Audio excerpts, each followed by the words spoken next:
할렐루야, 반갑습니다. 6월 첫째 주 우리 바울 청년부 예배 오신 여러분들을 주님의 이름으로 환영하고 축복합니다. 들어오시다가 저기 마스크 하나씩 받으셨죠? 그죠? 일회용으로 쓰시면 돼요. 지운 이유는 여러분들 가지고 계신 마스크로 찬양하면 막 침도 튀고 막 이럴 것 같아가지고 마음껏 찬양하고 예배 드리라고 마스크를 드린 겁니다. 네, 아껴 쓰지 마시고 오늘 한 번만 쓴다 생각하시고 뜨겁게 찬양하며 그렇게 예배 드릴 수 있었으면 좋겠습니다.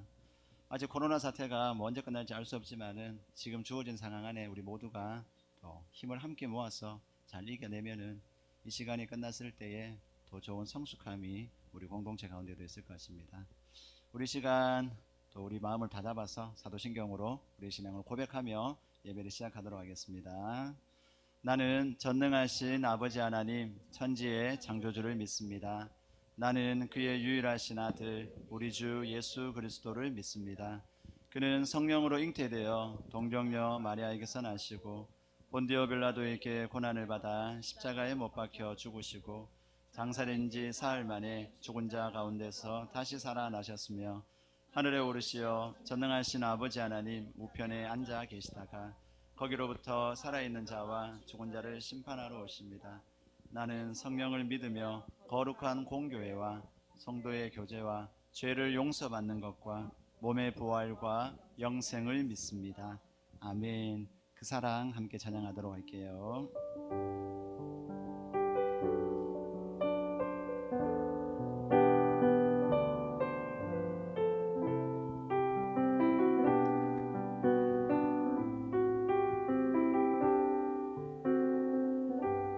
아버지 사랑 내가 노래해. 아버지 사랑 내가 노래해. 아버지 은혜 내가 노래해. 아버지 은혜 내가 노래해. 그 사랑 변함없으신 거짓 없으신 성실하신 그 사랑 상한 갈 때 꺾지 않으시는 꺼져가는 등불 끄지 않는 그 사랑 변함없으신 그 사랑 변함없으신 거짓 없으신 성실하신 그 사랑 그 사랑 날 위해 죽으신 날 위해 다시 사신 예수 그리스도 다시 오실 그 사랑 죽음도 생명도 천사도 하늘의 어떤 권세도 끊을 수 없는 영원한 그 사랑 예수. 우리 다시 한번 처음부터 아버지의 사랑을 함께 고백하며 나아갑니다. 아버지 사랑 내가 노래해. 아버지 은혜 내가 노래해. 그 사랑 변함없으신 거짓 없으신 성실하신 그 사랑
예수 그리스도 다시 오실 그 사랑 죽음도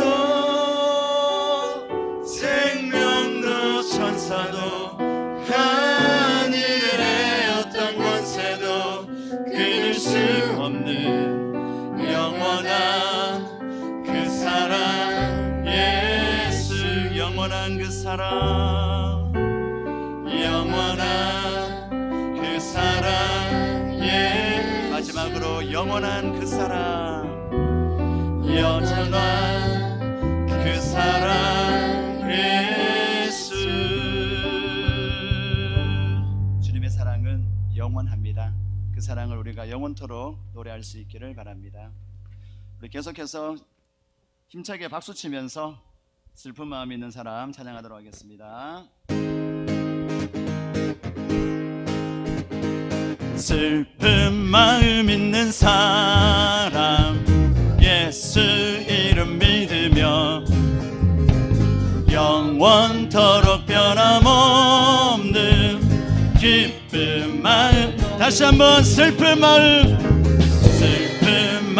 있는 사람 예수 이름 믿으며 영원토록 변함없는 기쁜 마음 얻으리 예수의 이름은 세상의 소망이요 예수의 이름은 천국의 기쁨이 존귀하신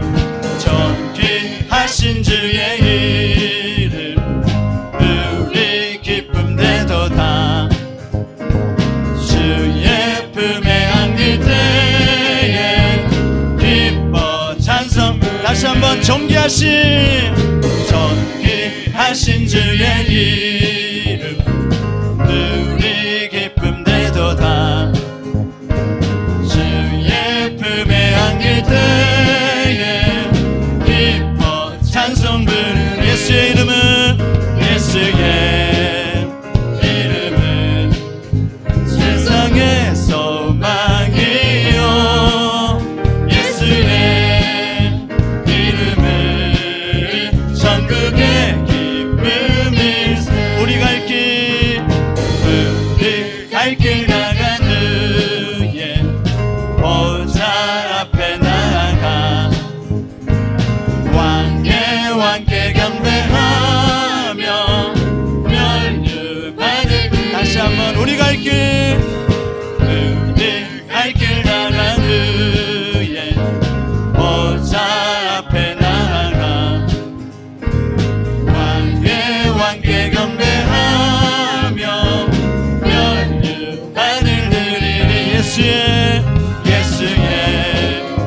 이름은 세상의 소망이요 예수의 이름은 천국의 기쁨이 예수의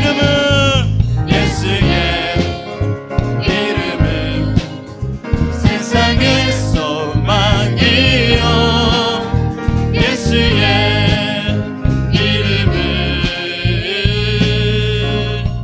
천국의 기쁨일세 우리의 영원한 소망이 되신 하나님께 영광의 박수 한번 힘차게 올려드리십시다.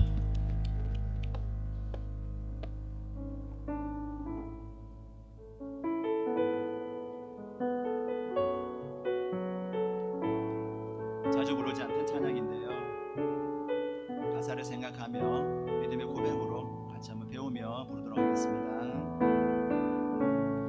의지했던 모든 것 변해가고 억울한 마음은 커져가네 부끄러움 없이 살고 싶은 마음 주님 아시네 모든 일을 선으로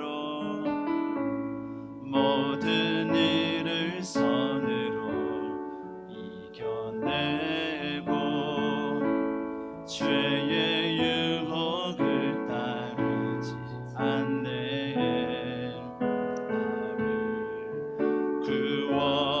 구원하신 영원한 그 사랑, 그 신 그네 날 붙드시네. 주어진 내 삶이 작게만 보여도 선하신 주 나를 이끄신 분의 중심을 보시는 주님만 따르네. 날 택하신 주만 의지해. 보이는 상황에 무너질지라도 예수 능력이 나를 붙드네. 보이지 않아도 주님만 따르네. 내 평생 주님을 노래하리라.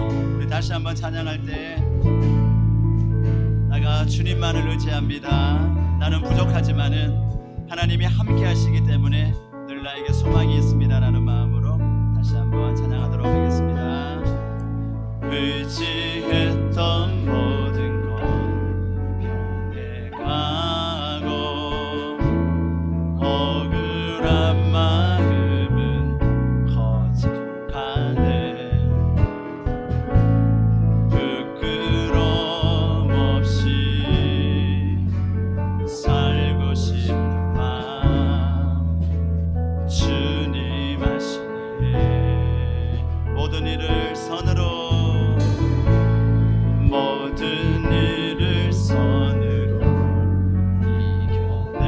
이겨내고 죄의 유혹을 따르지 않네.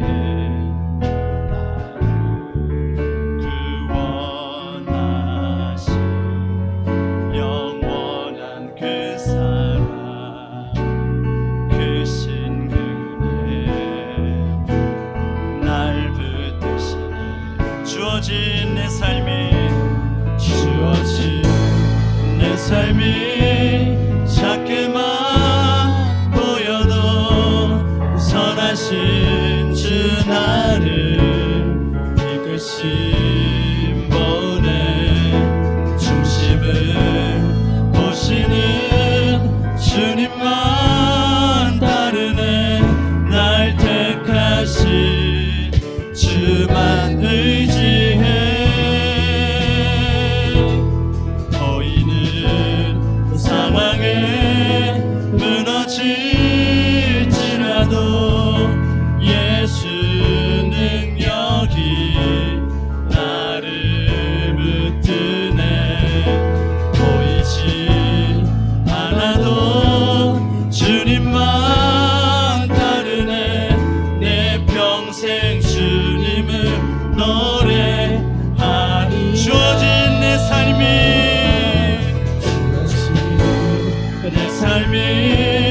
작게만 보여도 선하신 주 나를 이끄신 분의 중심을 보시는 주님만 따르네. 날 택하신 주만 의지해.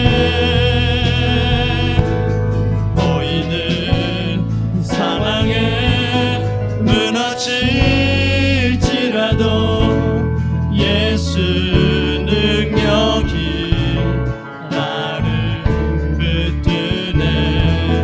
보이지 않아도 주님만 따르네. 내 평생 주님을 노래하리라.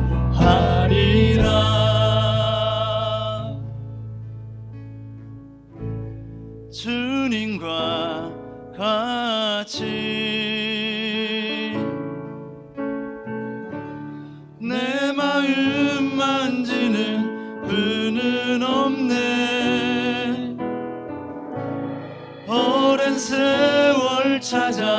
난 알았네. 내겐 주밖에 없네. 다시 한번 주님과 같이, 주님과 같이 내 마음 만지는 분은 없네. 오랜 세월 찾아 난 알았네. 내겐 주밖에 없네. 주잡이 강같이 흐르고 주 손길 치료하네. 고통받는 자녀 품으시니 주밖에 없네. 주님과 같이, 주님과 같이 내 마음 만지는 분은 없네. 오랜 세월 찾아 난 알았네. 내겐 주밖에 없네. 주님과 같이, 주님과 같이 내 마음 만지는 분은 없네. 오랜 세월 찾아 난 알았네. 내겐 주밖에 마지막으로 고백할까요? 주님과 같이, 주님과 같이 내 마음 만지는 분은 없네. 오랜 세월 찾아 난 알았네. 내겐 주밖에 없네. 우리 시간 예배를 위해서 같이 한번 기도하겠습니다. 하나님, 내 마음을 만져주시는 분, 내가 그렇게 오랜 세월 방황했지만은 나의 그 방황을 끊게 해주셨던 분이 주님임을 고백합니다. 성령을 통하여서 내가 살아계신 예수 그리스도를 만났던 그때 나의 모든 것들은 주님밖에 없었음을 고백합니다. 하지만 세월을 지나면서 죄와 열심히 싸우면서 또 열심히 살아가면서 나의 믿음이 약해졌음도 고백합니다. 하나님, 다시 한번 오늘 예배를 통하여서 내 삶이 온전히 주님만이 전부가 되게 하시고 나의 모든 것들을 다 드려도 아깝지 않은 주님을 향한 사랑이 다시금 회복되는 시간 될 수 있게 해달라고 우리 같이 한번 기도하며 나아가도록 하겠습니다. 함께 기도하시겠습니다. 살아계신 하나님, 오늘 이 시간도 우리를 이곳에 부르셔서 주님을 예배할 수 있도록 주님을 노래할 수 있게 해주시니 감사합니다. 살아가는 시련 가운데에, 살아가는 만남들 가운데에 늘 넘어지고 엎드려지는 저희들이지만은 예배 자리에 나올 때마다 우리에게 예수의 보혈이 있기 때문에 늘 소망이 있습니다. 우리는 부족하지만 주님이 완전하시기 때문에 또한 우리에게 소망이 있습니다. 이 믿음을 가지고 나아가는 우리의 예배를 주님 기쁘게 흠량하여 주시고 다시 한번 하나님이 우리를 사랑하는 것을 넘어서서 이제는 우리도 주님을 마음껏 사랑할 수 있도록 오늘 예배를 통하여 은혜를 허락하여 주시옵소서.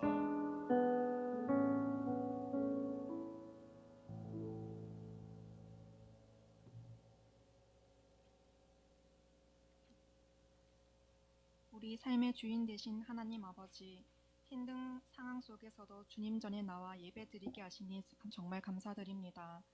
초여름의 시작과 함께 6월을 시작합니다.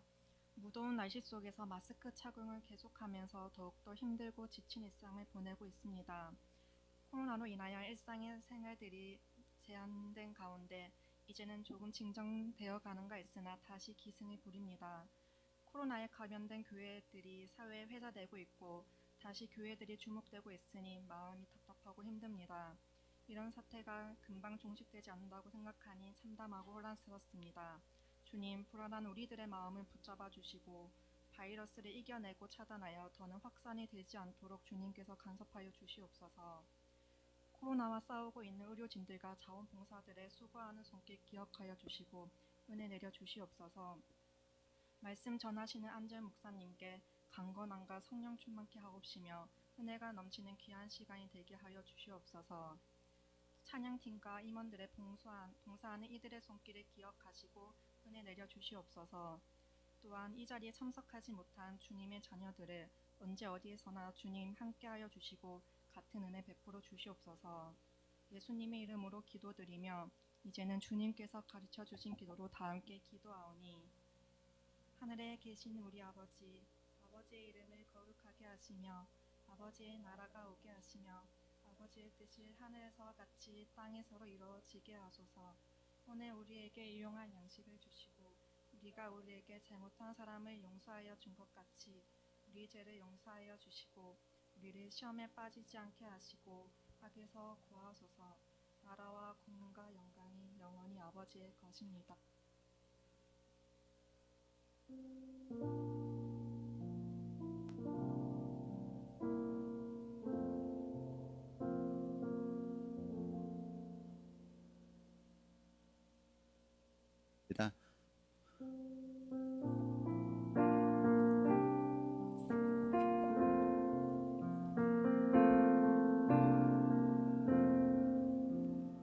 그 새로운 악보 있나요? 어때요, 간사님? 악보 좀 띄워주실래요? 네, 좋습니다. 우리 새로 한번 해보도록 하겠습니다. 처음 분들 어색합니다. 다시 한번 해보겠습니다.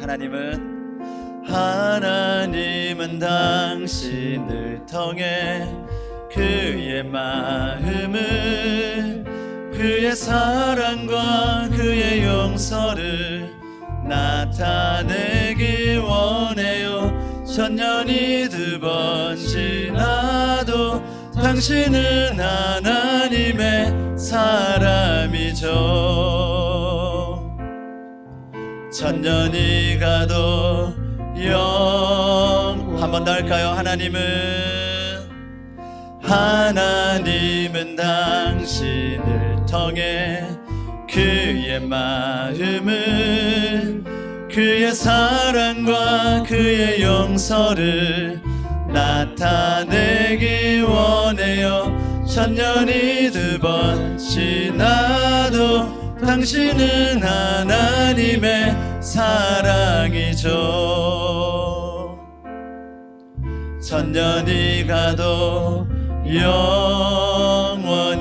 서로 박수하며 마무리하도록 하겠습니다. 잘 모르는 노래인가 봐요.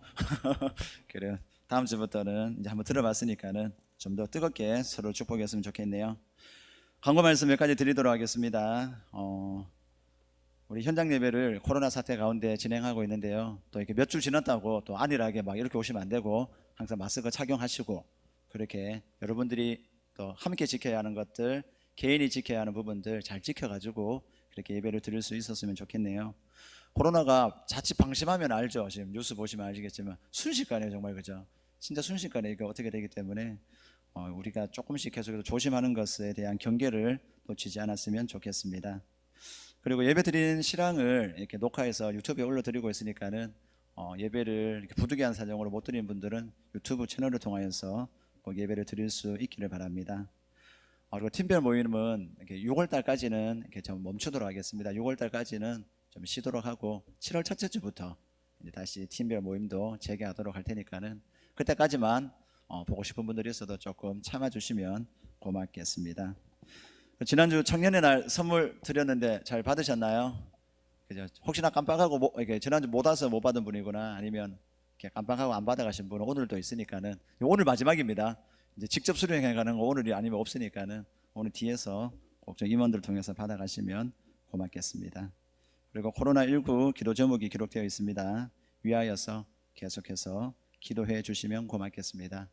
그리고 매주 우리 뒤에서 일회용 마스크를 이제 한 장씩 나눠주려고 하거든요. 왜냐하면 우리 찬양을 한 20분 가까이 하는데 기존에 여러분들이 쓰고 있는 마스크로 하게 되면은 뭐 소리도 안 나오고 숨 막힐 수도 있어요. 잘못하면 노래 잘못 부르다가 병원에 실려갈 수 있어요. 큰일 나잖아요, 그죠? 그래서 조금 얇은 거, 비말 차단이 어느 정도 되지만 조금 얇은 덴탈 마스크가 요즘 좀 많이 나오길래 이제 매주 조금씩 구입해가지고 그것으로 같이 찬양을 부르고, 갈 때는 침이 많이 튀었으니까 가급적이면 또 쓰지 마시고 이렇게 아깝더라도 좀 버리고 본인이 들고 갔던 거 쓰고 가시면 되겠습니다. 그런 정도로 사용하시라고 마스크를 한 장 나눠줬습니다. 나는 찬양 안 하니까 그럼 집에 챙겨가야지 이러면서 또 막 갈 때 한 개 더 달라 이래가 뭐 2개씩 3개씩 마스크 챙겨 이러시면 안 됩니다. 알겠죠? 지금 약국에 이제 해제됐어요. 이제 그 주민등록제 없어도 쓰니까 필요하면 가서 사시면 되니까는 그렇게 하지 마시고, 찬양도 뜨겁게 하시고 기도도 뜨겁게 하시고 또 말씀도 뜨겁게 듣는 그런 청년의 열정이 계속 우리 안에 넘쳤으면 좋겠습니다. 바트링 광고 있습니까? 없으면은 우리 봉헌하도록 하겠습니다. 찬양하며 봉헌하도록 하겠습니다.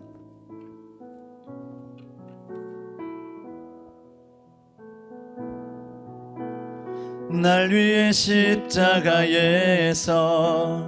깨뜨리신 사랑, 오늘도 그 사랑 안에 나 거합니다. 주님의 생명 내 안에 있고 주님의 사랑 날 강권하니 나 오늘도 주께 내 삶을 깨뜨립니다. 오 주여 내 삶을 깨뜨립니다. 주 머리 위에 붓습니다. 내 모든 삶과 생명을 주님 얻으소서. 오 주여 내 삶을 깨뜨립니다. 주 머리 위에 붓습니다. 주님께라면 아깝지 않습니다.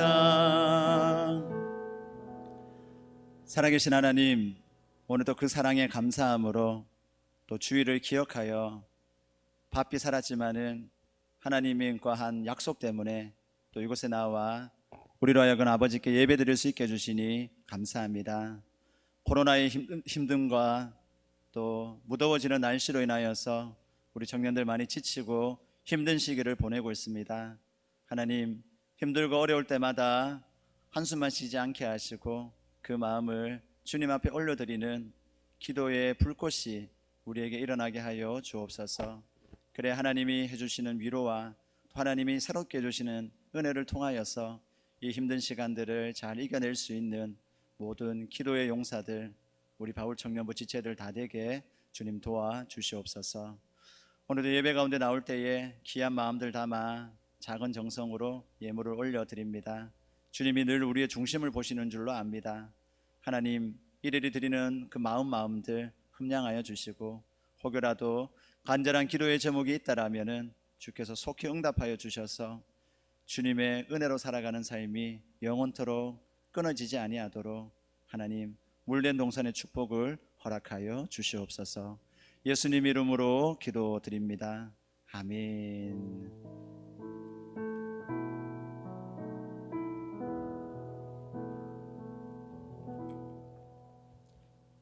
오늘 하나님께서 우리에게 주시는 말씀은 신약성경 마가복음 16장 14절로 18절까지 말씀입니다. 마가복음 16장 14절로 18절 말씀 한 절씩 나누어서 읽고 마지막 절은 같이 읽도록 하겠습니다. 제가 먼저 읽을게요. 그 후에 11 제자가 음식을 먹을 때에 예수께서 그들에게 나타나사 그들의 믿음 없는 것과 마음이 완악한 것을 꾸짖으시니 이는 자기가 살아난 것을 본 자들의 말을 믿지 아니함이로라. 또 이르시되 너희는 온 천하에 다니며 만민에게 복음을 전파하라. 미안해요. 15절 여러분들이 하세요. 시작.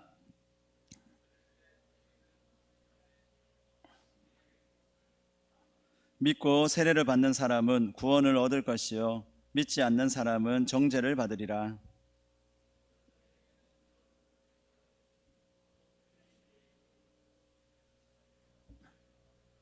같이요. 뱀을 집어 올리며 무슨 독을 마실지라도 해를 받지 아니하며 병든 사람에게 손을 얹은즉 나으리라 하시더라. 아멘. 한 주간도 잘 지내셨습니까? 사는 게 만만치 않죠 요즘, 그죠? 진짜 맨날 마스크 쓰고 다니려니까는. 특히 이렇게 막 집이 한 3층, 4층, 5층 되는 분들은 집 올라가는 것도 막 힘들지 않아요? 마스크 막 쓰고 올라가면은 진짜 힘들어요. 막. 저도 주일날 이렇게 마스크 쓰고 방송실에 한 3-4번 왔다 갔다 하고 나면은 숨이 이렇게 차더라고 막. 지금은 다 힘든 그런 시기인 것 같아요. 좀 잠잠해지나 싶었더니만은 또 서울 경기도 쪽에 또 환자가 많이 생겨버렸어요, 그죠?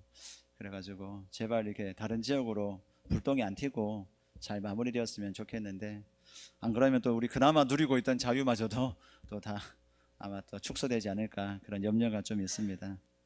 그리고 또 이렇게 뭐 TV에 보니까 또 이렇게 막 교회에서 또 막 뭐 잘 못 지켜가 막 뉴스 나오고 그러죠, 그죠? 참 슬퍼요, 그죠? 근데 이렇게 교회에서 나오는 것들은 여러분들이 TV에서 얘기하는 거 그대로 보시면 안 돼요. 왜냐하면 좀 그런 게 있어요. 뭐냐면 이렇게 천주교라든지 뭐 신천지도 마찬가지고 모든 단체들은 그 기관을 대변하는 언론인들을 이렇게 뭐라 그러죠? 언론인들에 대한 이렇게 대성명을 내고 그들과 이렇게 뭔가 이렇게 접촉을 하는 그런 부서가 다 있어요. 근데 우리 개신교는 그런 부서가 없어요, 특별하게. 그러니까 언론들 입장에서는 마음대로 쓸 수 있어요, 기사를. 사실 실제와 다르게도 얼마든지 쓸 수가 있거든요. 근데 신천지라든지 다른 데 보면 잘 안 나오죠. 몇 번 나오다가. 왜 그러겠냐 하면은 그들이 즉각 항의를 하거든요. 이거 잘못됐다, 기사 수정해라. 이런 거 하면은 당신들 우리한테 잘못하면 뭐 인신공격이라든지 잘못된 정보라든지 이래가 우리 소송 걸 수 있다, 이렇게 막 해요. 세게 나가요 막. 그러니까 얘네들이 함부로 안 달아요. 근데 개신교는 아직도 없어요. 왜냐하면 우리는 중앙 집권 방식이 아니니까는 다 개교 중심이거든요. 연합된 그 힘이 없기 때문에 언론에서 막 이렇게 얘기를 해도 그냥 슬프기도 하고 답답하기도 하고 늘 그런 말이 많다는 거죠. 근데 사실 요번에도 그 왜 성경 공부했다는 팀하고 또 한 팀 뭐였죠? 그 왜 막 치유 부흥회에서 막 그래 됐잖아요, 그죠? 그것도 이렇게 자세히 팩트를 보니까 어떤 일이 있었냐면은 그 이제 영어 성경 중에 킹 제임스라는 성경이 있어요. 근데 이제 이거 킹 제임스 성경을 좀 맹신하는 분들이 있어요. 모든 성경은 이게 제일 좋아. 다른 성경은 다 엉터리고 마귀가 준 거야. 막 이렇게 좀 주장하시는 분들이 있어요. 이제 그런 이제 사고를 가지신 분들이 이제 약간 클럽처럼 이렇게 모여가지고 성경 원어 공부를 한 거죠. 실제 원어는 그게 영어 아니에요. 원래는 히브리어고 헬라어인데 거기 TV 뭐 원어라고 이렇게 나왔잖아요, 그죠? 그 원어로는 이제 킹 제임스 영어 성경 원어를 가지고 이제 성경 공부를 한 거죠. 이제 그게 이제 대학생 선교회 사람들이 이제 모여서 이렇게 했던 것이 이제 그래 된 거죠. 실제 교회하고 상관이 없는 거죠, 거기도. 또 한 단계 더 나가면은 부흥 집회, 거기는 뭐냐면 노아 그 부흥 치유 이렇게 하시는 강사님들이 계세요. 부흥 강사님들이 본인들끼리 모여서 이제 집회를 한 거죠. 근데 부흥사분들은 본인들 개교회가 없는 분들이 많거든요. 그러니까 어떤 작은 교회를 하나 빌린 거예요. 그 작은 교회를 빌려서 이렇게 했는데 이제 감염이 돼버린 거죠. 근데 이분들 하는 일이 이제 주사역이 치유사역이거든요. 그러니까 치유사역이니까 어떻게 돼요? 마스크 쓰고 이렇게 있으면은 성도들 보기에 그 집회 온 사람들 보기 어떨 수 있을까요? 약간 거부감이라든지 뭔가 좀 미묘함이 있을 수 있잖아요. 그래서 그분들이 좀 안 끼고 있었어요. 조금 담대해 보이려고 뭐 이런 생각들을 가지고 그렇게 하다 보니까는 이게 안타깝게도 이렇게 좀 흘러갔던 것이죠. 실제는 교회하고 아무 상관없는 것인데 어쨌든 그들이 이제 그쪽에서 하다 보니까는 이제 언론에서 계속 그렇게 나오고 있죠. 하지만 그래서 우리가 조금 필요한 거는 모든 소식을 다 그대로 받아들이면 안 된다라는 거. 반드시 좀 이렇게 여러분들 이제 연배가 되면은 여러분들 나이가 되면 항상 걸러서 듣는 것들을 꼭 훈련하셔야 됩니다. 누가 하는 얘기들을 그대로 믿으면은 이제 결코 안 돼요. 그거는 이제 애기 때들은 어린아이들이나 애기 때 그렇게 하는 것이고, 여러분들 나이 때는 항상 심지어 목사님이 얘기하더라도 저게 맞는지 그런지를 꼼꼼하게 따져보는 그런 촉이 꼭 있으셔야 합니다. 안 그러면 어떻게 될까요? 뭐 신천지 와서 막 걔네들 말 잘하거든요. 막 하고 과자 하나 줄게요. 뭐 이렇게 뭐 상담 심리 해줄게요. 우리 뭐 어디 놀러 가요. 이러면서 막 유혹하면은 거의 따라갈 수 있다는 거죠. 신천지 때문에 우리 홍역을 치르지 않았습니까? 그죠?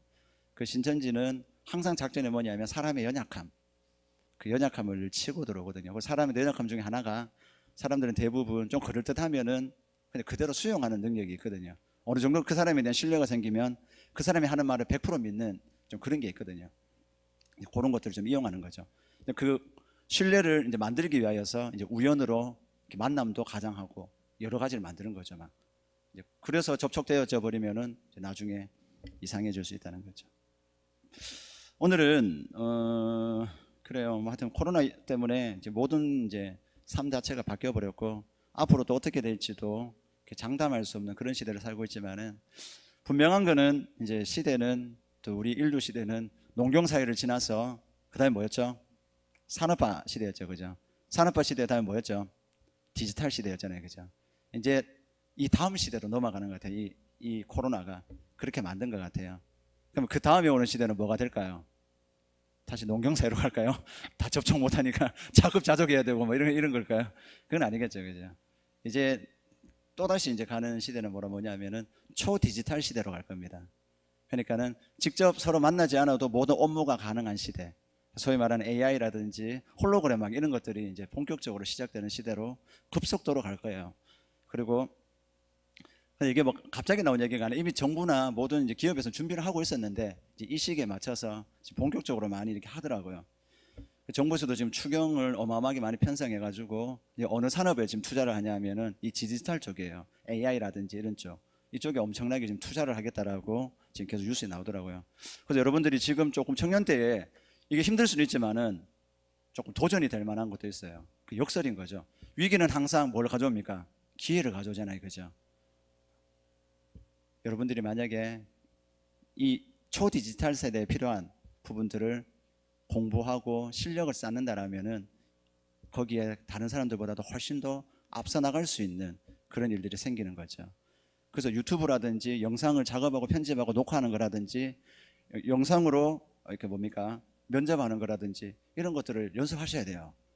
시대가 완전 바뀌어지고 있다는 것이죠. 이제 컴퓨터 제대로 못 만지고 이러면은 어느 조직에 들어가서 이제 못 살아남아요. 이제 진짜 못 살아남을 거예요. 제가 보기엔 한 2년 안에 아마 그래 안 되겠나? 2년 안에. 오래 가지도 않을 거예요 아마. 왜냐하면 코로나가 완전히 당겨버린 거죠.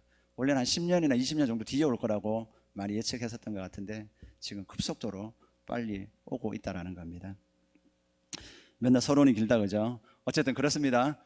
이렇게 자꾸 생각을 해야 된다는 얘기를 하고 싶어서 그래요. 그리고 자꾸 일어나는 현상을 보지 말고 현상 이면을 자꾸 보려고 하고, 그리고 위기가 있으면 항상 또 뭐가 있다고요?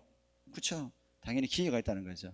근데 대부분 사람들은 항상 부정적인 거, 이거 이렇게 힘든데 안 될 거야, 자꾸 생각과 사고가 부정적으로 많이 갈 수 있다는 것이죠. 근데 그거는 이제 한 50대, 60대 인생 다 50대 젊죠. 한 70대, 80대 분들이 그렇게 사고해야 되는 것이고, 여러분들은 정말로 0.0001%의 희망만 있어도 할 수 있다라고 이렇게 주먹을 불끈 쥘 수 있는 그런 나이예요. 그래서 꼭 일어나는 일들 때문에 나는 이제 아무것도 할 수 없다라고 자꾸 좌절하지 마시고, 지금 이 상황에서 내가 뭘 준비해야 될지, 나는 지금 이 상황에서 어떻게 더 나가야 될지를 자꾸 찾고 구하고 두드리면 반드시 길이 열린다라는 걸 가지고 힘을 좀 내셨으면 좋겠습니다. 근데 어쩔 수 없는 게 우리나라 대부분의 사람들이 좀 부정적인 자아상을 많이 가지고 있어요. 그러니까 어떤 일이 딱 생기면은 잘 될 거야, 또 뭐 이렇게 좋은 일이 생기겠지, 이런 쪽보다는 우리 청년분 보니까 혜민이만 좀 그런 것 같아요. 혜민이 늘 밝아요. 늘 긍정적이고 뭐 그럴 텐데 대부분을 보면 늘 심각해.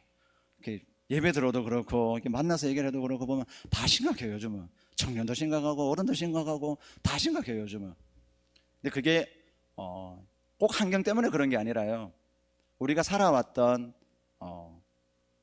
또 우리가 만났던 사람들과의 다양한 관계 안에서 생긴 부정적인 자아상들이 많이 있거든요. 근데 이 부정적인 자아상이 걷어내지지 않으면은 정말 무서운 건 뭐냐면은 성경 말씀도 그대로 못 믿어요. 하나님이 내가 너를 참으로 사랑하는 자녀다라고 선포해줘도 그걸 못 받아들여요. 나 같은 게 감히 어떻게? 내가 하나님 앞에 한 게 아무것도 없는데.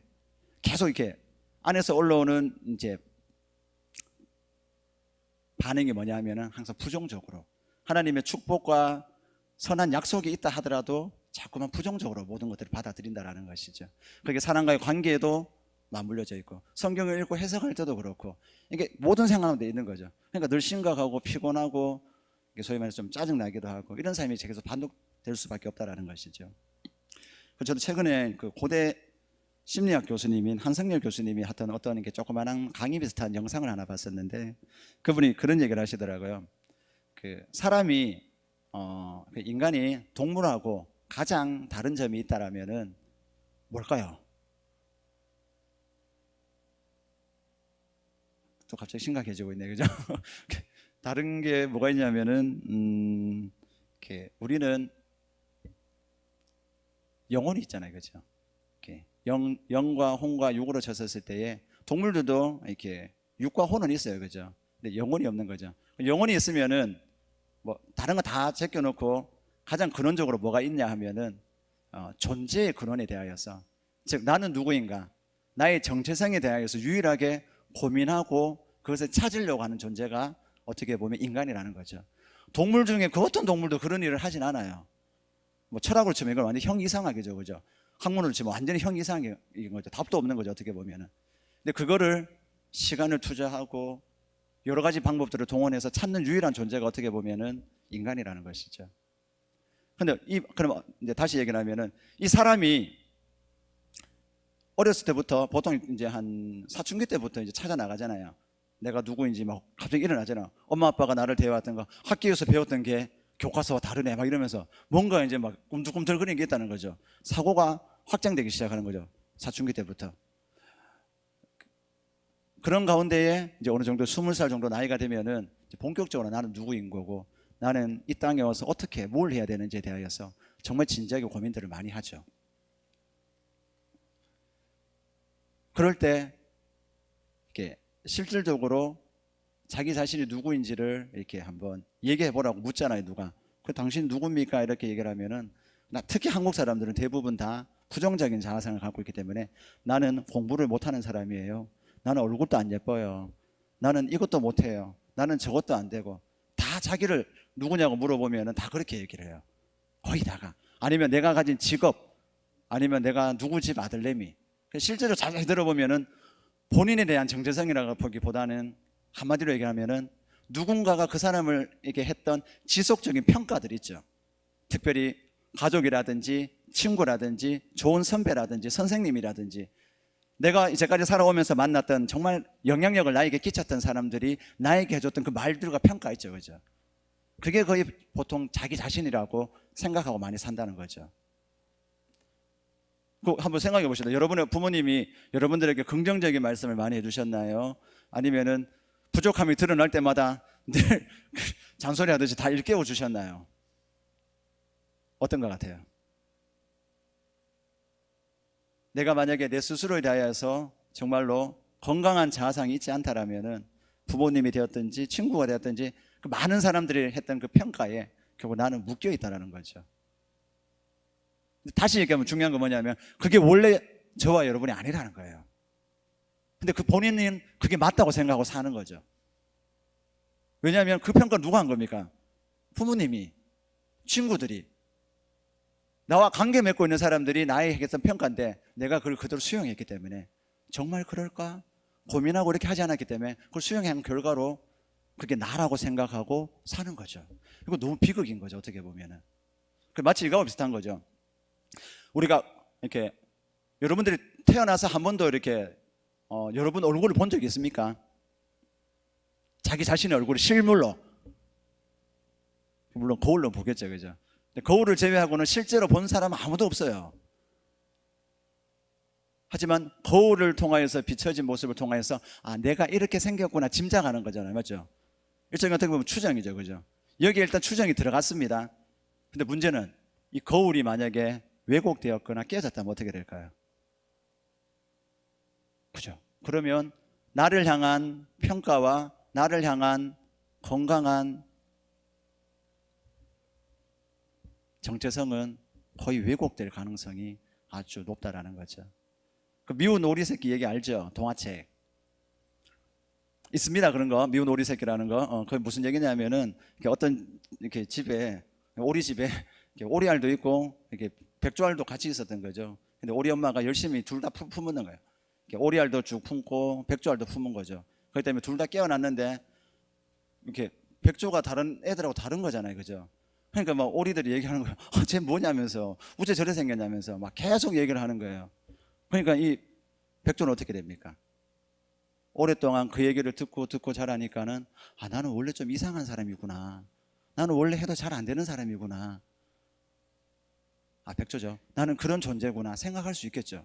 그게 시간이 지나고 1년이 지나고 5년이 지나고 10년이 지나버리면은 정체성이 돼버린다는 거죠. 이제 누가 와서 얘기를 해줘도 이렇게 막 전혀 흔들리지 않을 정도로 견고한 벽이 돼버린다는 거죠. 근데 많이 크기 전에 좋은 일이 있었잖아요. 백조 한 무리가 이렇게 얘기를 하잖아요. 야, 너 백조 같은데? 그러면서 너 백조야 이러면서 얘기를 해주잖아요. 그러면서 같이 날아보기도 하고, 처음에는 얘는 맨날 오리처럼 날았으니까, 오리처럼 날고 걷는 걸 배웠으니까 백조처럼 우아하게 날지도 못했잖아요. 근데 이렇게 한번 날아봐, 힘을 빼봐, 알려주고 또 알려주니까는 어떻게 됩니까? 시간이 지났을 때에 원래의 백조 모습으로 이렇게 날아간 것을, 원래 정체성을 찾은 것을 우리가 동화책을 통해서 잘 알고 있지 않습니까?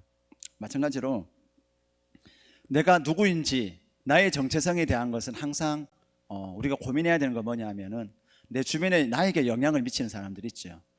나에게 직간접적으로만 영향을 미치는 사람들의, 그들의 평가의 총합이 대부분의 사람들은 나의 정체성인 겁니다. 근데 이거는 성경이 말하는 거하고는 다르다라는 거죠. 그럼 우리는 어떻게 우리의 정체성을 만들어 나가야 되느냐 하면은, 성경이 나에게 말씀하시는 거. 그럼 하나님은, 예수님은 우리를 향해서 어떻게 말씀하십니까? 너는 내 사랑하는 아들이다라고 말씀하시거든요. 내가 저 십자가에서 해산의 수고를 통하여서 너를 낳았다라고 말씀하시거든요. 네가 비록 오늘 또 죄를 짓고 내가 싫어하는 일들을 하지만은 내가 여전히 너를 사랑한단다. 이게 성경이 계속해서 우리에게 말씀하시는 거거든요. 근데 이 하나님의 뜻과 마음을 온전히 받아들이지 못하고 자꾸 부정적인 자아상이 많이 있는 사람들은 성경을 읽을 때도 어떻게 될까요? 읽는 건 다 똑같이 잘 읽어요. 근데 나중에 갔었을 때에 항상 해석해서 이상한 방향으로 갈 수 있다는 거죠. 내가 또 이렇게 죄를 지었는데, 내가 또 이렇게 실수했는데 이제는 하나님이 나를 달리 생각하지 않을까. 그때 그렇게 은혜 받았지만은 이제는 하나님이 나를 못 참으실지도 몰라. 이렇게 왜곡된 해석을 할 수밖에 없다라는 것이죠. 근데 구약 성경도 그렇고 신약 성경도 그렇고 하나님 우리에게 이렇게 얘기하거든요. 내가 영원한 사랑으로 너를 사랑한다라고 말씀하거든요.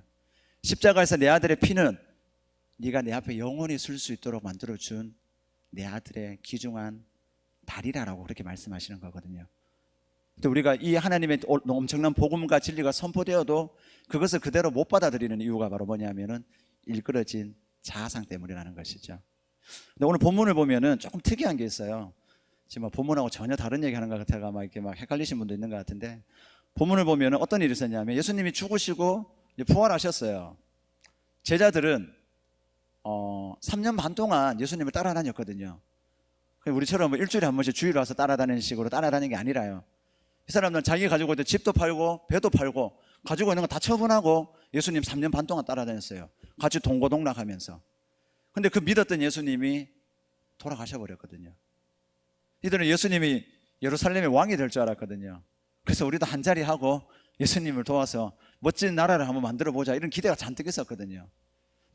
그것을 위해서 투자했던 3년 반의 시간들이 예수님이 돌아가는 순간에 완전 수포가 된 거죠. 근데 3일째 되는 날 어떤 여인들이 예수님을 만났다라고 얘기를 하는 거예요. 또 엠마오로 가던 어떤 두 사람이 예수님을 직접 만났다라고, 그 죽으셨던 예수님이 부활하셨다가 우리에게 나타나셨다라고 얘기를 해준 거예요. 그래서 그 사람들이 제자들에게 가서 찾아가는 거죠. 예수님이 예전에 부활한다고 그랬었던 것처럼 진짜로 부활했다, 이렇게 얘기를 한 거예요. 근데 제자들이 안 믿었던 거예요. 그래서 오늘 본문에 보면은 14절에 예수님이 나타나셔가지고 꾸짖는 장면이 나오는 거예요.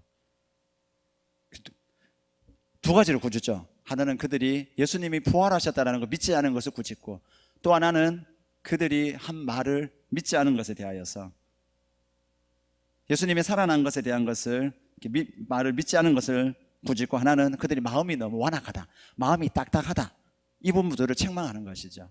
근데 여기서 여러분들 좀 이상하지 않아요? 아까 좀 다시 돌아가면 예수님이 십자가에 돌아가실 때 제자들이 어떻게 했습니까?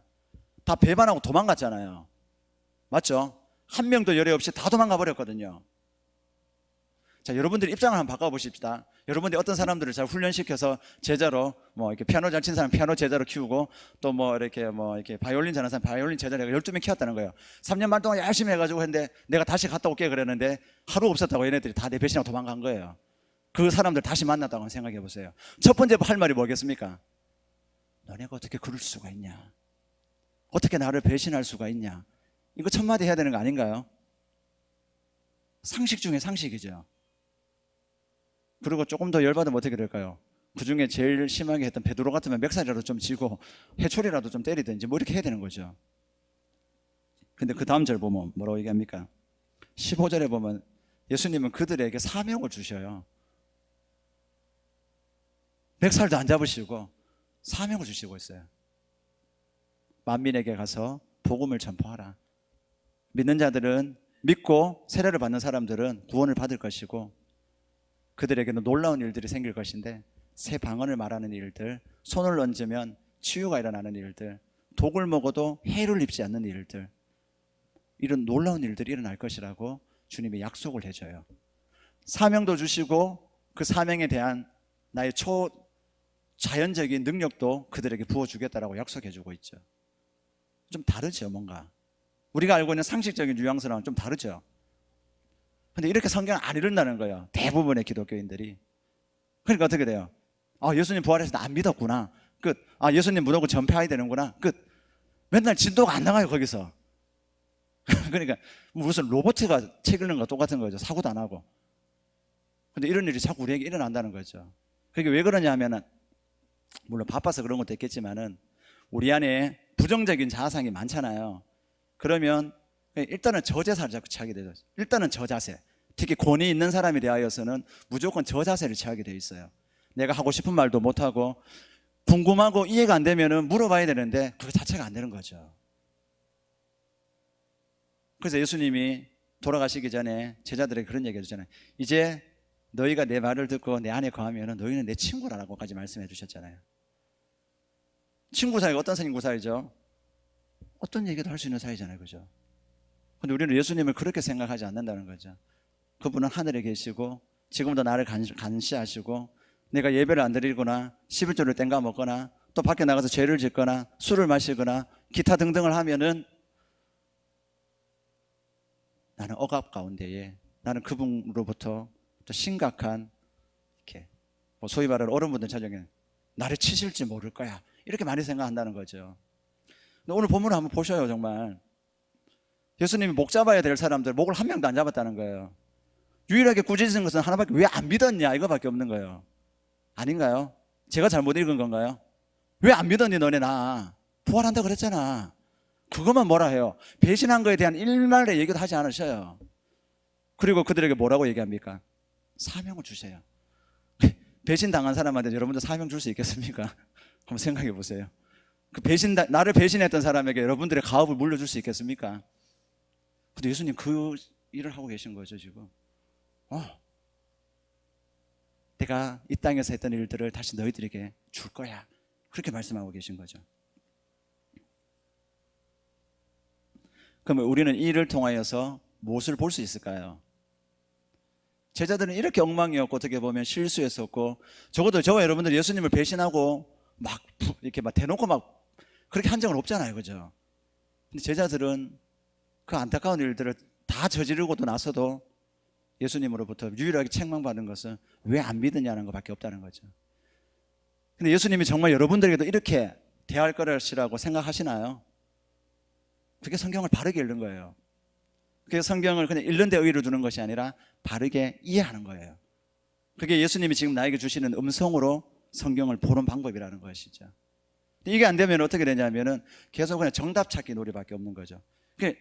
신앙이 1년이 지나도 2년이 지나도 3년이 지나도 10년이 지나도 심지어 20년이 지나도 맨날 그 자리인 거예요. 왜냐하면 하나님은 뭡니까? 그냥 하나의 이론인 거죠.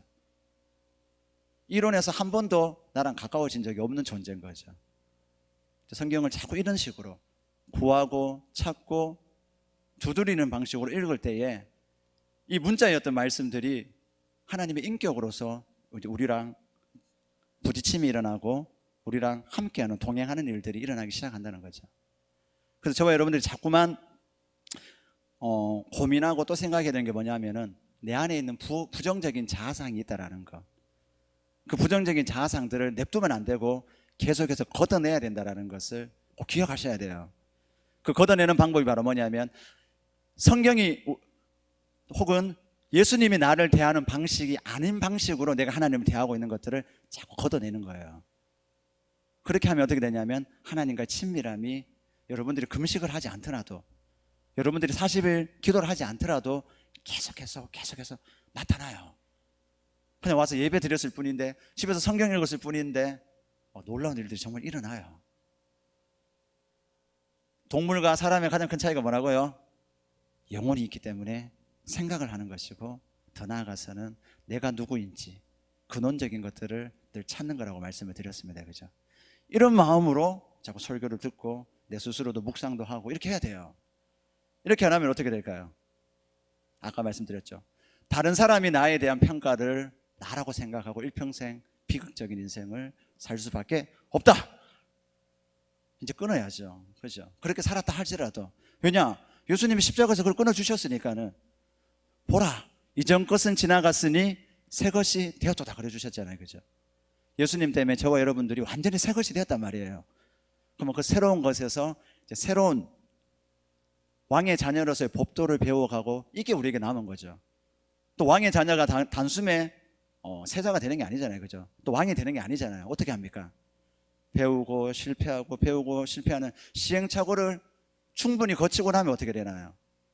세자 책봉도 받고 나중에 왕이 되는 거잖아요. 그죠? 근데 우리는 구원받자마자 하나님이 나를 왕 같은 사람으로서 평가한다고 생각한다는 거죠. 그러니까 믿음의 신앙이 맨날 멈춰 있는 거죠. 두려움밖에 없는 거예요. 실패할 것에 대한 두려움이 너무 많은 거죠. 그러니까 아무것도 못하는 거예요. 실패할 것에 대한 두려움이 있으면 사실 발 한 발짝 움직이지도 못해요. 성경도 혹시나 내가 잘못 읽을까 봐 한 발짝도 못 나가요. 그래요. 계속 하다 보면 길어질 것 같아서 이제 좀 마무리하도록 할게요.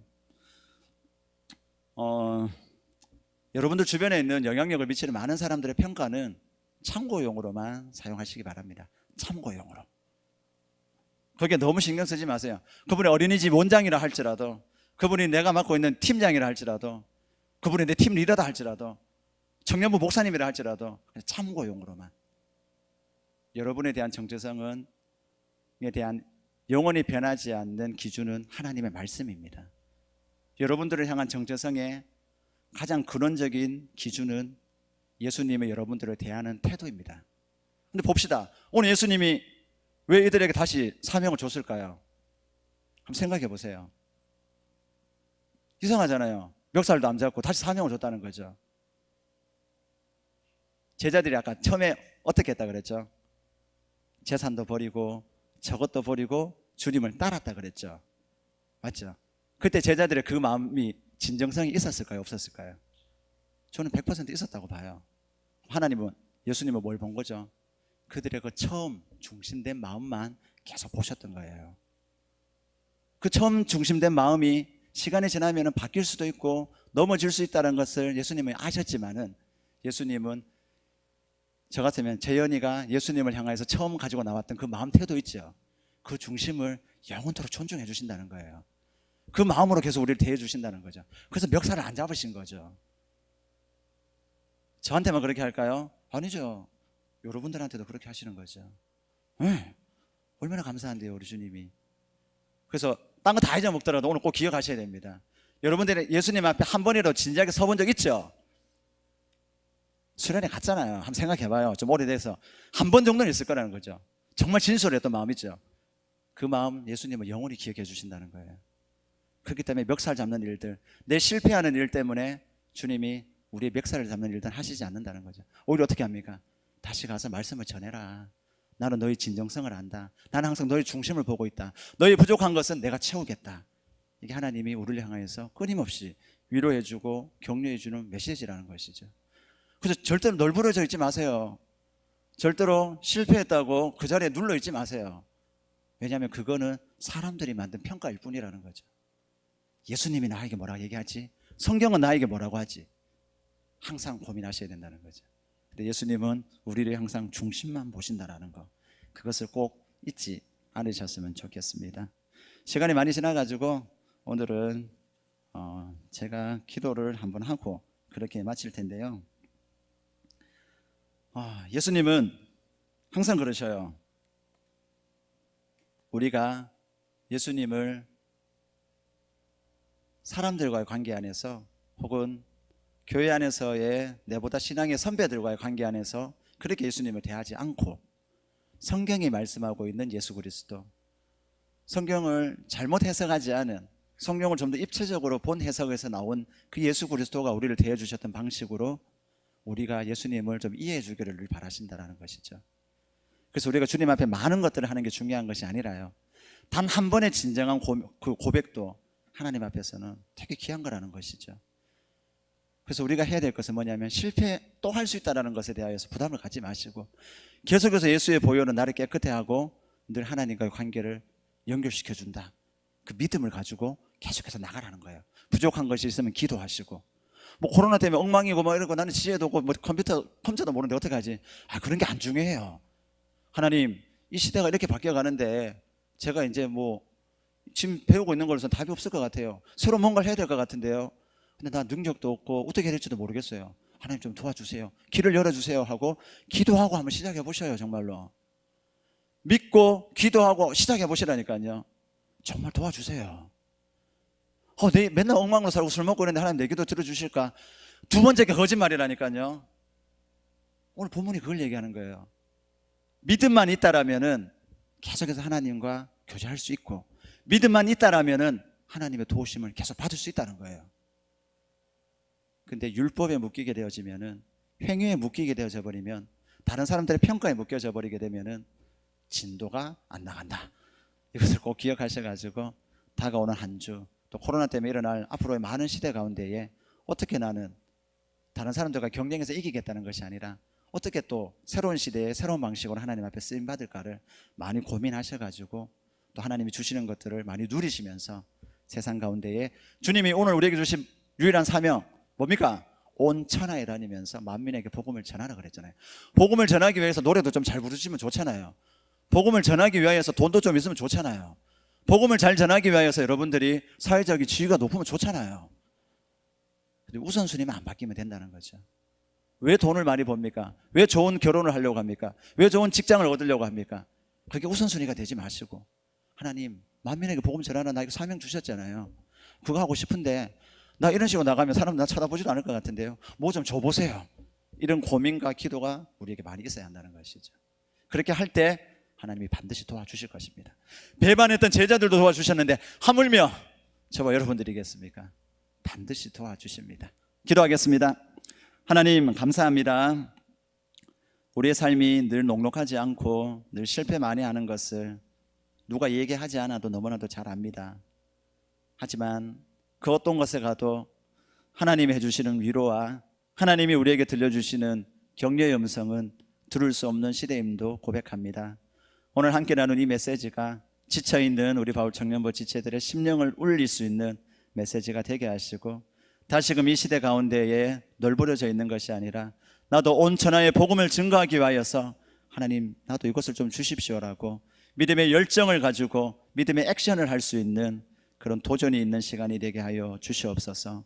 그리하여서 위기와 같은 이 시대를 기도를 통하여 예수 그리스도의 만남을 통하여서 이것을 기회로 삼아서 모두가 다시금 하나님이 우리에게 주셨던 그 사명을 각자의 자리에서 넉넉히 이루어낼 수 있는 믿음의 모든 복된 지체들 될 수 있도록 주님 축복하여 주시옵소서. 이제는 우리 주 예수 그리스도의 그 존귀하신 은혜와 우리 하나님 아버지의 그 직진하신 사랑과 성령 하나님의 날마다 도우시는 그 놀라우신 세밀한 교통하심이 오늘 말씀을 듣고 하나님이 나의 중심을 보신다는 것을 굳게 믿고 언제든지 믿음을 가지고 하나님과 교제하며 하나님이 주신 사명을 이루겠노라고 다짐하고 나아가는 이 시간 모든 예배자들 머리 위에 이제로부터 영원토록 함께 하시기를 간절히 축원하옵나이다. 아멘.